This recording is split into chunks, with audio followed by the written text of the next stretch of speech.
Greg, you good? Microphones, right? You got anybody? Fellas, what are your reactions? I'm just happy that we get to still be able to play. You know, I know we didn't get the Midwest region, but you know, we still our fans. I think we got a great fan base. So hopefully they get to travel where we still is, and hope get ready. We just gotta get ready for Howard. So I'm just shocked that we didn't get the second overall seed, but that happens sometimes. I'm just excited that we get to play again. Had a tough loss last night, but now it's get ready to bounce back and have a good game whoever we play. Do you feel disrespected a little bit, even when you lose one game after winning the league? No, not really. They mark it how they feel, and we're just gonna do what we have to do to get to where we need to be.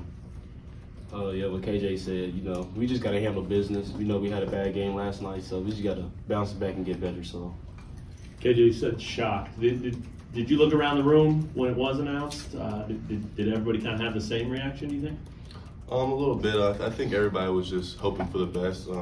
We got third overall seed, and that's still something to be happy about, and just happy to play again. You guys both have had a lot of success with people doubting you and doubting this team and things like that. Can you tap into that with this and maybe that region and how stacked it is and all that stuff too, Dajuan? Yeah, because like you said, it's the region stacked, but you know, we just come together and stay what we do. You know, we're gonna have Coach Self back too, so you know, he's our head of our snake too. You know, he's been doing this for a long time, so we just got to stay true to ourselves and stay together. Did he watch the show with you or not here? No, he didn't watch it with us. Okay.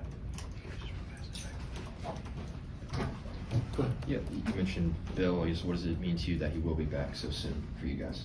You know, he's one of the greatest coaches of all time, so you know, that's a big bonus for us. You know, we missed him last weekend, even though Coach Gerard did a great job, but you know, having him back is great for us. You know, he's been been in March Madness for a long time, so he knows what he's doing, so we just gotta stay behind him, you know, gotta have his back. What else? Gary? What do you guys think about playing Howard? It's gonna be a good matchup. They have a lot of players like Shai Odin, who's pretty good, and just a lot of pieces that they have together. So it's gonna be a fun game. Do you guys know any of those guys? I don't know any of them. You know, we're gonna do a scouting report tomorrow, probably. So we just gotta get ready for them. But no, coaches gonna have all that ready for us. With so much talk about Kansas City and the #1 seed, I know you said shock, but are you guys mad? And do you think you'll have a chip during the tournament? Not really. We're just grateful for whatever seed we get. It's grateful to be a #1 seed wherever it is. So we're just happy that we're there and gonna play our heart out when we get in there. When have you heard coaches coming back to coaching? Coach Self? You know, I mean, I think he announced something earlier today, I guess, when he got out the hospital. So he basically when he gets back, I think he's gonna be back tomorrow coaching us, and then he's gonna be back for a Thursday game too. So he told us about that. So yeah. Do you remember last year's prep for Texas Southern in the 1-16 matchup and what goes into that and how much do you take into account being a heavy favorite and all that stuff? You know, 16 seeds they beat some 1 seeds before, so you know we just got to come in locked in and like be to ourselves, you know who we are. So we got to just be locked in and bring a lot of energy. You know, yesterday we had a little bit of energy like start the game against Texas, so we just bring the energy and just play together like we've been doing the whole year, and we should take care of them pretty good.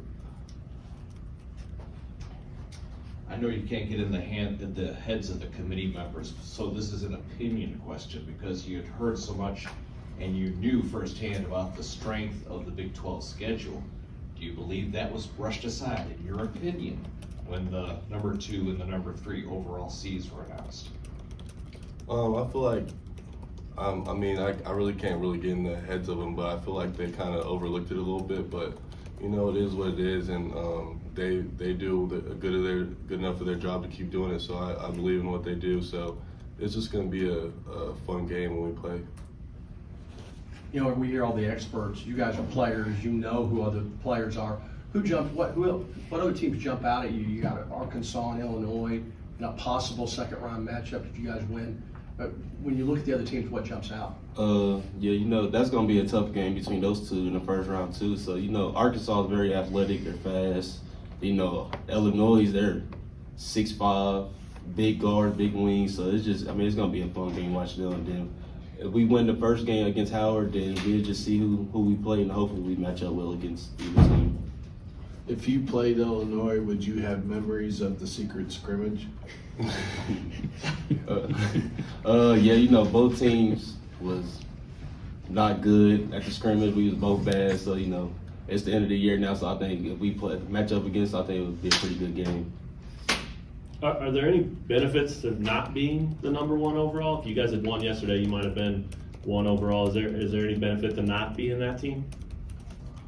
To be honest, with how everything's going around and how stacked every bracket is, it really doesn't really matter about how you fall. It's really just matters about what happens when you play, because they can stack it up how many ever played, but the best team's going to win no matter what. So it is what it is. Anything else for these guys? Gary? Is Kevin feeling okay today? His back. Yeah, he's feeling okay. I know he's been having therapy sessions, so we just trying to get him healthy and get ready for Thursday.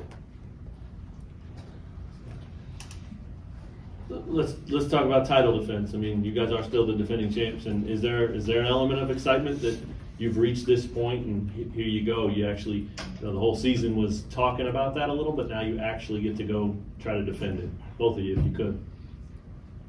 Yeah, of course. I feel like Coach always says that there's only one team in America that can say they're trying to defend the title. So I think having that chip on our shoulder and just always playing with a good chip, like Dajuan said, and just always playing with that chip on our shoulder is going to help us. Yeah, just how excited. Yeah, basically what KJ said, because, you know, every team will come at us even more now in the tournament because they want to beat the defending champ. So we just got to come with an edge on our shoulder and know every game is going to be tough for us, and then we just got to keep battling every game. This is a question for you, Dajuan, since you were around last year and you kind of saw this team overhaul this year. KU has the NCAA record for consecutive NCAA tournament appearances. Considering the rebuilding job that Coach had to do from last year's team to this year, what does that say to you about the consistency of KU basketball? Really great coaching. You know, Coach Self been here for 20 years, I think, for a long time. So, you know, he's been doing this for a long time. So, with the coaching he got, you know, he's an X and O coach. He's a defensive coach. He just knows everything about the game. So, he's just a great coach overall. So, he knows what he's doing. Anything else? All right. Thanks, folks.